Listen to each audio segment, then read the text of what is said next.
सोलापूर जिया news, परिवर्तनाची लाट। भारतीय जवानासाठी निर्मलाताई ठोकळ प्रशालेने बनवल्या सुंदर राख्या।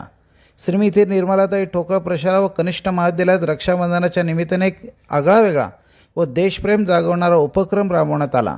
इयत्ता 5वी ते 10वीतील विद्यार्थ्यांनी आपल्या कुशलतेचा वापर करून भारतीय जवानासाठी स्वहस्ते 700 राख्या तयार केल्या। राख्या तयार करण्यासाठी विशेष कार्यशाळेचं आयोजन करण्यात आला होता।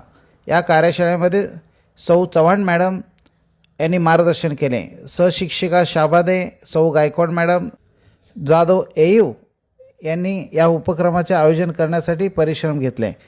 श्री डी गाजरे सर यांच्या मार्गदर्शनाखाली हा उपक्रम यशस्वी करण्यात आला। या उल्लेखनीय आयोजनाबद्दल संस्थेचे संस्थापक अध्यक्षा श्रीमती निर्मलाताई ठोकळ, अध्यक्ष विपिन ठोकळ, उपाध्यक्ष सचिन ठोकळ, सचिव भिकाजी गाजरे यांनी आनंद व्यक्त केला।